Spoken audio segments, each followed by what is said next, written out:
Baiklah, pada sesi ini kita akan bicara tentang pemimpin Turki, Recep Tayyip Erdogan. Jadi ini adalah bukunya, Recep Tayyip Erdogan. Jadi cara membacanya memang G itu tidak terbaca, Erdogan gitu ya, itu cara pembacaan yang benar. Nah, tentang sosok Erdogan, jadi memang untuk saat ini Erdogan memang menjadi salah satu pemimpin dari dunia Islam yang paling populer. Jadi sosoknya dianggap mewakili dunia Islam karena kerap kali pernyataan-pernyataannya itu mewakili sikap komunitas Muslim seluruh dunia ya. Misalkan ketika ada pembantaian atau pelanggaran terhadap etnis Rohingya, Erdogan pertama kali mengeluarkan statement mengutuk kejadian itu, begitu ya. Begitu juga dengan peristiwa-peristiwa di Timur Tengah seperti isu Palestina. Erdogan termasuk pemimpin yang paling awal mengeluarkan statement-statement yang membela komunitas Palestina, begitu ya, orang-orang Palestina. Jadi dimanapun ada peristiwa yang berkaitan dengan dunia Islam, Erdogan dianggap sebagai orang yang membela, mengadvokasi isu itu, begitu ya. Nah, kemudian terkait dengan sosok Erdogan ya, jadi ini adalah bukunya yang saya tulis gitu. Ini edisi pertama, kemudian ini adalah edisi revisi. Oke, adapun isi dari buku ini adalah mengulas tentang sejarah politik Erdogan. Jadi Erdogan sendiri merupakan figur yang besar dari dunia pesantren, begitu ya. Jadi dia adalah sosok yang lahir dari Wong Cilik gitu. Rumahnya di daerah Kasımpaşa di Istanbul, ada daerah yang bisa dikatakan kawasan miskin begitu. Nah, Erdogan tumbuh di situ sebagai penggemar sepak bola.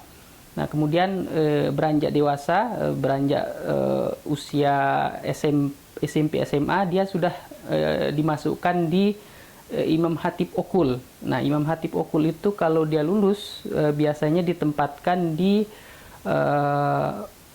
masjid untuk menjadi imam dan khotib, gitu ya. Itu tujuan dari berdirinya sekolah Imam Hatip. Nah, kemudian dalam perjalanannya Erdogan muda bergabung dengan partai politik, bergabung dengan partainya Necmettin Erbakan, dan dia sempat bergabung untuk mencalonkan diri di legislatif tapi gagal, dan 1994 dia bergabung mencalonkan diri sebagai wali kota dan akhirnya menang begitu. Jadi Istanbul menjadi salah satu titik balik karir politik Erdogan, begitu ya. Tahun 1994 menjadi wali kota Istanbul, menjadi wali kota juga mengantarkan Erdogan sebagai pemimpin nasional, begitu, karena Istanbul adalah barometer politik Turki. Nah, ketika Erdogan menjadi wali kota Istanbul, memang ada beberapa kebijakan-kebijakan yang progresif gitu, seperti perbaikan saluran air begitu, membersihkan Istanbul dari sampah yang berserakan, kemudian menjadikan klub-klub Istanbul yang tergabung di Liga Champions memiliki stadion berstandar Eropa begitu. Jadi itu yang dilakukan Erdogan pada saat menjadi wali kota.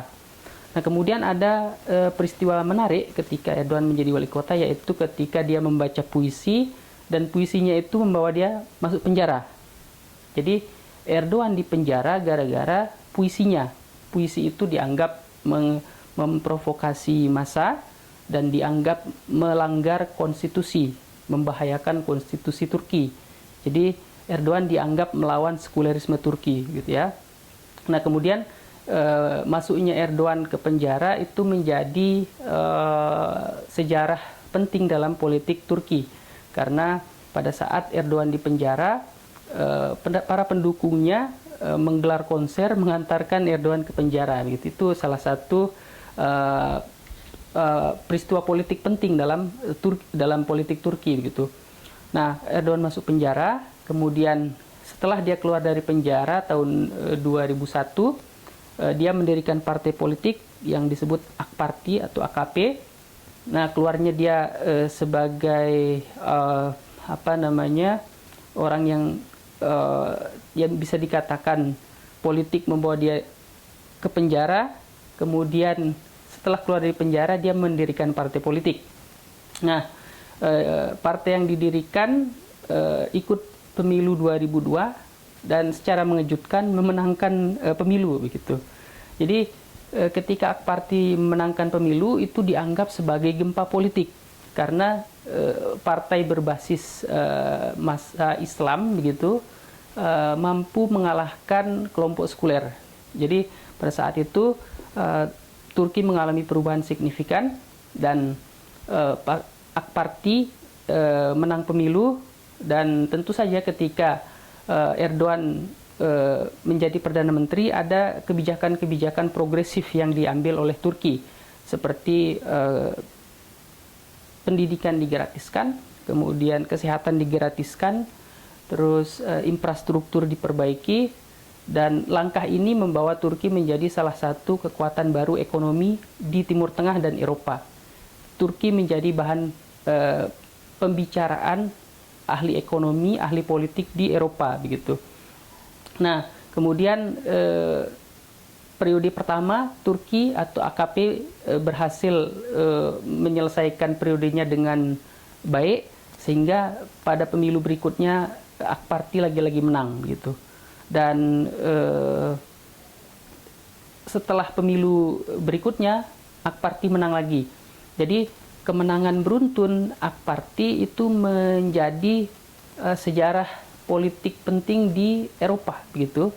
Sebuah partai mampu menang secara berturut-turut dalam 3 kali pemilu begitu ya. Itu peristiwa menarik di Eropa, mengalahkan kemenangan Margaret Thatcher di Inggris yang cukup lama begitu ya. Nah, setelah menjadi Perdana Menteri, Erdogan mencalonkan diri sebagai presiden dan menang gitu ya. Pemilihan langsung dimenangkan oleh Erdogan dan dia menjadi presiden, dan sampai hari ini Erdogan masih menjadi presiden. Memang kalau kita lihat gitu ya, selama memimpin Erdogan mampu menunjukkan Turki sebagai salah satu kekuatan penting di Eropa, di Timur Tengah, dan bahkan di dunia. Dia tidak segan-segan mengkritik Donald Trump, tidak segan-segan mengkritik PBB, dan narasi-narasi yang disampaikan selalu menunjukkan kepercayaan diri yang tinggi. Itu yang membuat Erdogan dianggap memiliki kekosongan kepemimpinan dunia Islam begitu ya. Dulu dunia Islam memiliki Ahmadinejad, dulu dunia Islam memiliki Muammar Gaddafi, dulu dunia Islam pernah memiliki Saddam Hussein gitu. Kini ada sosok baru yang namanya Recep Tayyip Erdogan. Nah, langkah politik yang seperti itulah yang membuat Erdogan dielu-elukan di banyak tempat begitu ya. Di Turki sendiri, kemudian di Timur Tengah, dan tentu saja di negara-negara yang mayoritas Muslim begitu ya. Itu fenomena yang menarik dari sosok Recep Tayyip Erdogan. Itulah yang membawa saya menulis biografinya yang diterbitkan oleh penerbit Jogja, dan inilah cover bukunya begitu ya. Baik. Sekian untuk sesi biografi Erdogan, dan terima kasih. Silahkan bisa like and subscribe channel YouTube yang baru saja diperbaiki.